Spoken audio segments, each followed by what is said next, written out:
Greetings and welcome to another lecture in Introductory Psychology. This one involves the rhythms by which we live our lives. And yes, indeed, we do live our lives by rhythms. All animals do, as a matter of fact, and plants do as well, although they aren't quite as obvious as they are for animals. So, yes, indeed, if you're a human being, and I'm assuming you are some variant of human being if you're watching this, we do indeed got rhythm. I don't know about getting music and who could ask for anything more, but we do indeed got rhythm. Now, how do we keep track of these rhythms? We keep track of them through what is called a biological clock. Now, I realize that when you hear the term biological clock, you probably think of a woman, say, in her 30s or 40s going, "Oh, I always meant to have children." And yes, that is a biological clock, but you have to realize that's only one manifestation of it. That in fact, adults and children, male and female, animal and human, all have biological clocks somewhere in our heads. And probably in a number of places in our heads. They keep track of time. Now, there's a number of different rhythms that we keep track of. Some of the more common rhythms are, for instance, a circannual rhythm. The nice thing about this is, like many things in psychology, it's named exactly what it is. A circannual rhythm takes a year, annual, to make a full circle, circannual. Now, an example of a circannual rhythm might be the migration of certain birds and certain humans, where in the fall, as the days get shorter and the nights get colder, these birds and these humans tend in the northern hemisphere to travel south for the winter. They go to where it's warmer and the days stay light a little bit longer. And then in the spring, as the amount of daylight gets longer and the nights get warmer, as do the days, these same birds and tourists tend to travel back up north. It's why these sorts of, come for the winter tourists in Florida are known as snowbirds, Florida and Arizona and other places that have them, because they migrate. They come south in the winter and go north in the spring. Now, a perhaps less obvious circannual rhythm might be that involving weight. It is unfortunately very, very easy to gain weight in the fall and in the winter, because we seem to be provoked to eat, and sometimes eat very large quantities of food. I don't think it's a coincidence that here in the US we have 2 or 3 holidays that are either based entirely around food or pretty much so in that period of time. We start out with Halloween, October 31st, where children go door to door and beg for candy, essentially. There we go. And then we have Thanksgiving in late November, which is indeed a harvest festival, and most harvest festivals are about eating, because in days when humans lived closer than we do now in modern America to the edge of starvation, the fall meant, harvest time meant there was a lot of food available, and therefore we're going to celebrate by eating a lot of food. And lastly, we have Christmas, which has become, it's basically been transforming from a Christian holiday to a more secular one, and it's less about the birth of Jesus Christ and more about eating lots of food and getting presents and watching football. But it is very, very easy to gain weight in the fall and winter, as I was saying, and it's a little easier to lose weight in the spring and summer. We're really not geared to lose weight, because up until relatively recently, and still, this isn't true for every human being, it's not even true for everyone here in the US, but I would say that the majority of people in the US have enough to eat. In fact, many of us have plenty to eat.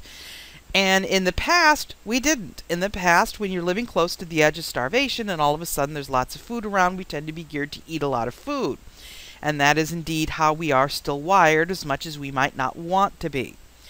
Our past selves is still whispering in our ear, "You better eat that, you don't know where your next meal is coming from," even if we know exactly when our next meal is going to be and where it's coming from. But that voice gets a little quieter in the spring and summer, probably because back when, again, most of us were hunter-gatherers, maybe a little farming, spring meant that winter, a time of little food and almost no plant food, was over. And there are now plants growing and young animals to eat and all that sort of thing. So the best time to start a diet, this means, is not on January 1st. because January 1st is right smack in the middle of winter, and you start losing weight on January 1st, and your body's going to be absolutely convinced that you are starving to death, and it's going to do everything in its power to make sure that that diet fails, to make sure that you eat calories, because if you're starving to death, you need to really eat everything in sight, even though consciously you know you're not starving to death. The best time to start a diet to lose weight would probably be in spring sometime, because at that point your body's a little less hysterical about this sort of thing. The fall is probably one of the worst, because we eat a lot in the fall to store up calories for when winter comes, and if there's not a lot of calories in the fall, then our inner self again thinks it's going to starve to death and will do anything to make sure that we don't, which usually means eating large amounts of food. So a circadian rhythm is a yearly rhythm. We also have monthly rhythms, which are often called lunar rhythms. These, of course, take roughly a month. A calendar month in the U.S., using the calendar that we have now, the Georgian calendar, I believe, is average, 31 days, except for some exceptions. A lunar month is pretty much 28 days, plus or minus a quarter of a day. It's why there are 12 calendar months, but there's closer to 13 lunar months in a year. The most obvious of the monthly rhythms is probably in humans the female menstrual cycle, which is on average 28 days long. Interestingly enough, other primates also have this sort of menstrual cycle, in that they are fertile at certain times in the month and not fertile at other times. Chimpanzees, bonobos, gorillas, that sort of thing. What isn't as well known is that males apparently have some sort of hormonal rhythms as well. They just don't have as obvious a byproduct, and therefore they're not as well known. The best known, though, of these rhythms is going to be the circadian rhythms. Circadian rhythms are daily rhythms, 24-hour rhythms. Now, they could be complete in one day, like the sleep-wake cycle. In a perfect world, we would each fall asleep at about the same time every day. My time might be different from yours, but we would each fall asleep at roughly the same time every day and wake up at roughly the same time in the morning, or in some cases afternoon.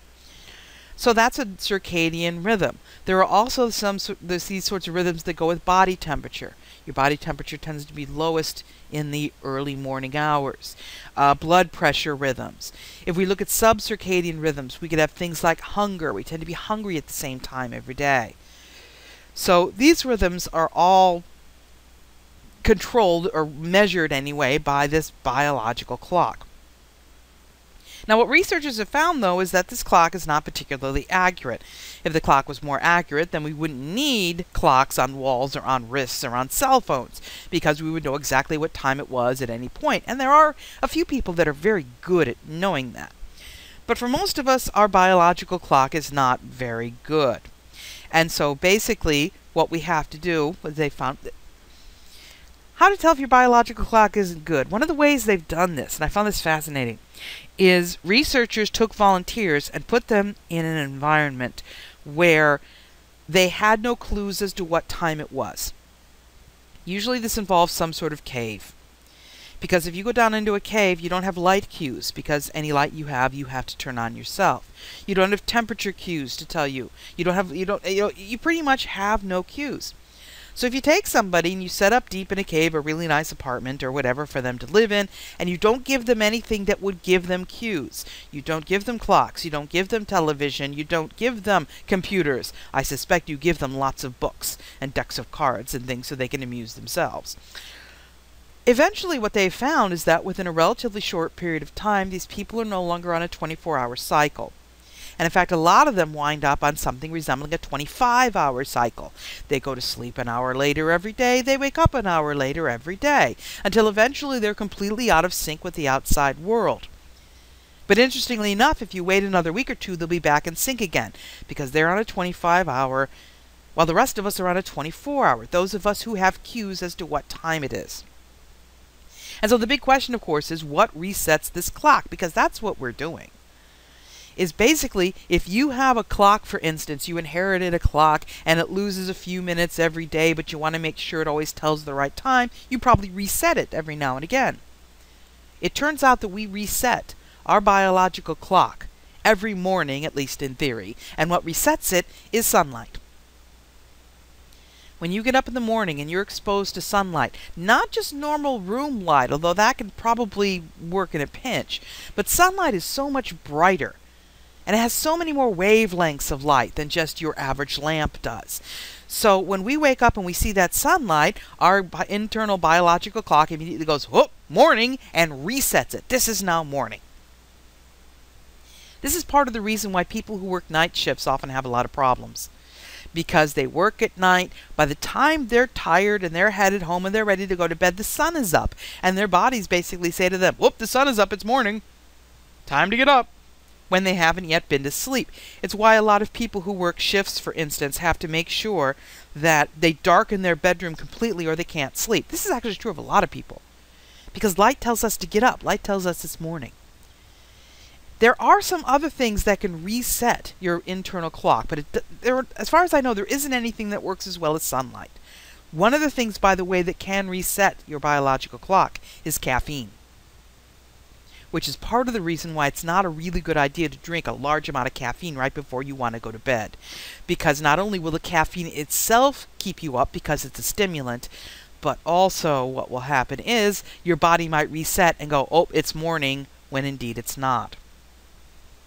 Now, the clock seems to be located in a number of places.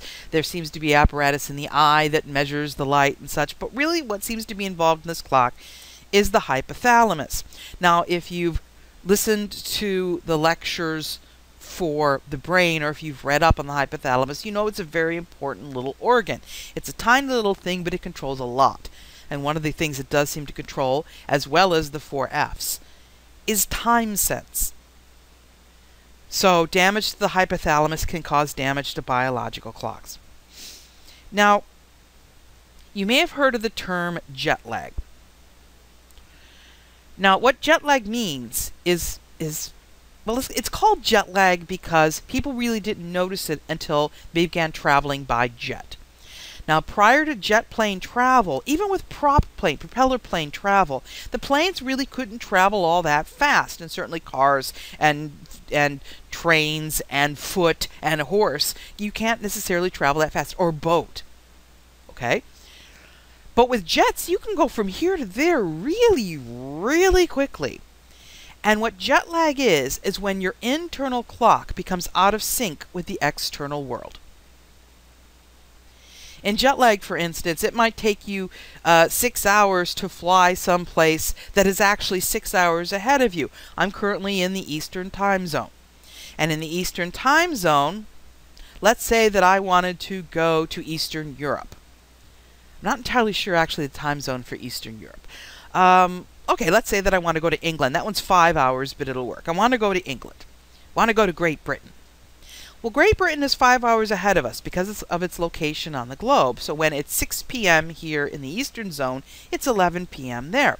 But let's say I decide that I'm going to get on the jet plane. It's noon at my time. Isn't that fantastic? I'm going to get on the jet plane, and it's going to take me 5 hours to get to England. So I get on the jet plane at noon my time. It takes 5 hours to get to England. I get off the plane. My internal clock says it's 5 p.m. It's time to eat. The outside world says it's 10 p.m. It's time to go to bed. That's jet lag. Okay? And going in the opposite direction, it's the same thing. Now, what you may not know is that you don't need to ride on a jet to be jet lagged, because it's possible to screw up your internal clock by spending a typical weekend. If you work during the week or go to school during the week, you probably go to sleep at about the same time. Let's say you go to sleep at midnight. Okay?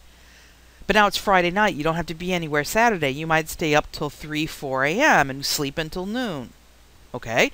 Saturday night, same thing. Maybe you don't have to be anywhere Sunday morning. You stay up till 4 or 5 a.m. You sleep until 1 or 2 p.m. But then you try to go to bed at midnight, and your body says, "Hey, wait a minute. We've only been up for like 10 hours. It's not time to go to bed. We have hours yet." And you don't get much sleep, and you get up Monday morning, and you feel terrible. You're jet lagged. And it's part of the reason why they tell people who might be having problems sleeping to pick a schedule and stick to it 7 days a week. Because jet lag is not really that good for you, and it's certainly not good for keeping your sleep cycles regular.